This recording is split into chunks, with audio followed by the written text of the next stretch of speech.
So it's been a while since I've designed something for 3D printing, but I decided it was time to make something for the fun of it. And what I've made are some end caps for cardboard tubes. And these are cardboard tubes from like bubble roll or tape.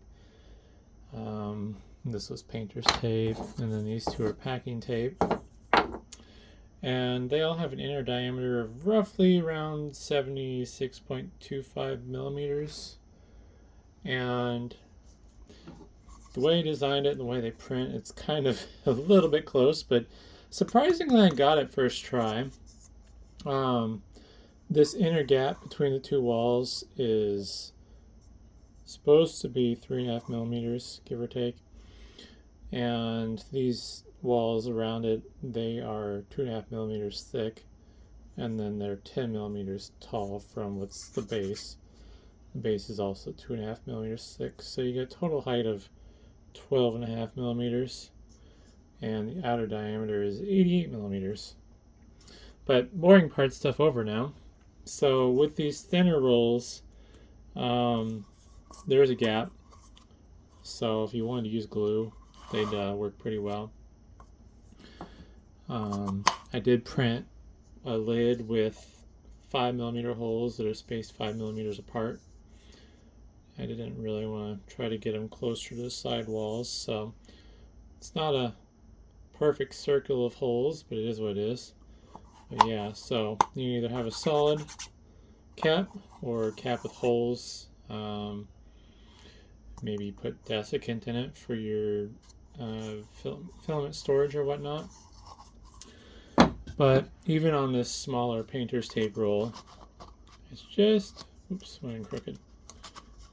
It's just the right size if you want a really small cylinder. Make a tiny storage container or whatnot. Granted, you could just print a storage container, but let's give you a different size. Actually, we'll skip that one for last. This is the tube from some 12-inch bubble wrap that I buy. And yeah, just goes on there nicely like that. I think this might be strong enough to use for shipping purposes. I don't know for certain.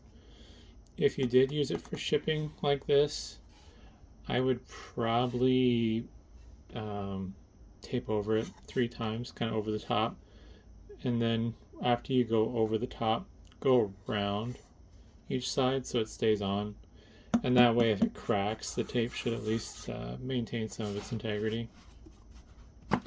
But yeah, I got a nice long tube here now that I can store stuff in.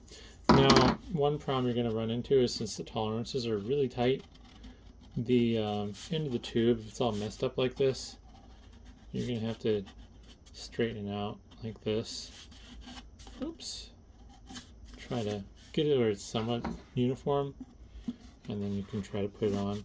Still might fight you, but it's just cardboard. So yeah, if you want to make a really big desiccant tube, I don't think it'd work very well, but yeah, it's pretty nice. And then should try it with this one.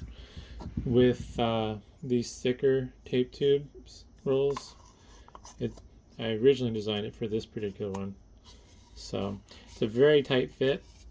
You can get it off after you smush it on, but it's really hard. It's a friction fit, so you probably wouldn't need to glue this. But if you need to get it off, you kind of have to work your way around and slowly work it free. Oh man. Oh, I think I cracked something. I heard a crack. No, I can't tell.